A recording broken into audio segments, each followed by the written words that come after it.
Next, why ionization energy decreases down the group and increases along a period. Ionization energy जो है group में नीचे की तरफ जाते हुए पीरियोडिक टेबल में हमेशा डिक्रीज करता है, जबकि लेफ्ट टू राइट जब हम एक पीरियड में जाते हैं तो आयोनाइजेशन एनर्जी इंक्रीज करता है। इसकी रीजन क्या है? तो इसको समझने के लिए सबसे पहले हमने देखना है कि आयोनाइजेशन एनर्जी किस चीज के ऊपर डिपेंड करता है। आयोनाइजेशन एनर्जी तीन चीजों के ऊपर डिपेंड करता है। वो कौन से हैं? एक है साइज ऑफ एलिमेंट, दूसरा है शील्डिंग इफेक्ट और तीसरा है न्यूक्लियर चार्ज। अब साइज ऑफ एलिमेंट जो है वो इनवर्सली प्रोपोर्शनल है आयोनाइजेशन एनर्जी का, यानी अगर एलिमेंट का साइज ज्यादा है तो फिर आयोनाइजेशन एनर्जी जो है वो कम होगी, और अगर एलिमेंट का साइज छोटा है तो आयोनाइजेशन एनर्जी जो है वो ज्यादा होगी। इस चीज को नोट करना है। उसके बाद शील्डिंग इफेक्ट जो है ये भी इनवर्सली प्रोपोर्शनल है आयोनाइजेशन एनर्जी का, यानी शील्डिंग इफेक्ट अगर ज्यादा होगी तो आयोनाइजेशन एनर्जी जो है वो कम होना है, और अगर शील्डिंग इफेक्ट कम होगी तो फिर आयोनाइजेशन एनर्जी क्या होना है? बढ़ना है। इसी तरह से न्यूक्लियर चार्ज जो है वो डायरेक्टली प्रोपोर्शनल है आयोनाइजेशन एनर्जी का, यानी अगर न्यूक्लियर चार्ज इंक्रीज करेगा तो आयोनाइजेशन एनर्जी क्या करेगी? वो इंक्रीज करेगी, और डिक्रीज करेगा तो आयोनाइजेशन एनर्जी डिक्रीज करेगी। तो अब सवाल यह है कि आयोनाइजेशन एनर्जी जो है वो डिक्रीज करता है डाउन द ग्रुप। वजह क्या है? डाउन द ग्रुप क्यों डिक्रीज करता है? डाउन द ग्रुप इसलिए डिक्रीज करता है कि down the group periodic table में क्योंकि एलिमेंट्स के नए शेल्स ऐड होते जाते हैं, तो नए शेल्स ऐड होने की वजह से एलिमेंट्स का जो साइज है वो इंक्रीज करेगा। जब साइज इंक्रीज करेगा तो आयोनाइजेशन एनर्जी, चूंकि इनवर्सली प्रोपोर्शनल है साइज के, एलिमेंट के साइज का, तो फिर इसलिए आयोनाइजेशन एनर्जी क्या करेगा? डिक्रीज करेगा। और इसी तरह से डाउन द ग्रुप जब हम जाते हैं तो शील्डिंग इफेक्ट भी हमेशा इंक्रीज करता है। जब शील्डिंग इफेक्ट इंक्रीज करता है तो उस वजह से भी आयोनाइजेशन एनर्जी क्या करती है? डिक्रीज होती जाती है।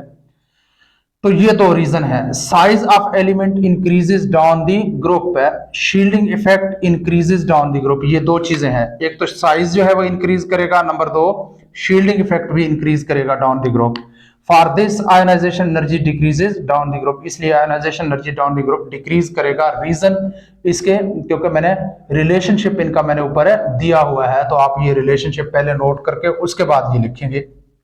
उसके बाद क्या है, अब फिर हम बात करते हैं ये इसकी डाउन द ग्रुप इसके डिक्रीज होने की वजह, तो यही है कि दो चीजें इंक्रीज करते हैं, साइज इंक्रीज करेगा, shielding effect down the group increase करेगा, तो आयोनाइजेशन एनर्जी क्या करेगा? डिक्रीज करेगा। उसके बाद है हम पीरियड की बात करते हैं। पीरियड में जब हम लेफ्ट टू राइट जाते हैं तो न्यूक्लियर चार्ज इंक्रीज करता है।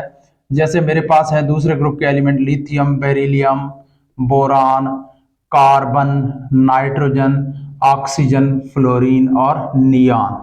अब क्या हो रहा है, इसका न्यूक्लियर चार्ज 3 है, 4 है, 5 है, 6 है, 7, 8, 9 और 10। अब लेफ्ट टू राइट जाते हुए न्यूक्लियर चार्ज इंक्रीज कर रहा है। न्यूक्लियर चार्ज जब इंक्रीज करेगा तो फिर एटम का साइज डिक्रीज करता है। तो लेफ्ट टू राइट दो चीजें हो रही हैं, एटम का size left to right decrease करेगा, न्यूक्लियर चार्ज इंक्रीज करेगा।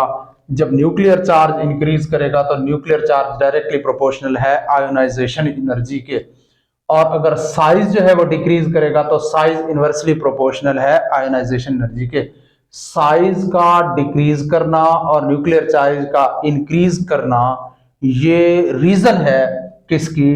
कि इसकी वजह से जो आयोनाइजेशन एनर्जी है वो लेफ्ट टू राइट एक पीरियड में इंक्रीज करता है, क्योंकि मेनली यहाँ पे जो वजह आती है वो यही है कि nuclear charge left to right जाते हुए देखें 3, 4, 5, 6 इस तरह से न्यूक्लियर चार्ज, प्रोटॉनों की तादाद जो है वो इंक्रीज कर रहा है। जब प्रोटॉनों की तादाद इंक्रीज करता है तो फिर फोर्स ऑफ अट्रैक्शन न्यूक्लियस और आउटर मोस्ट इलेक्ट्रॉनों के दरमियान इंक्रीज करेगा, जिसकी वजह से एटम का साइज जो है वो लेफ्ट टू राइट डिक्रीज होता जाएगा, और साइज के डिक्रीज होने की वजह से आयोनाइजेशन एनर्जी क्या करेगा? इंक्रीज करेगा।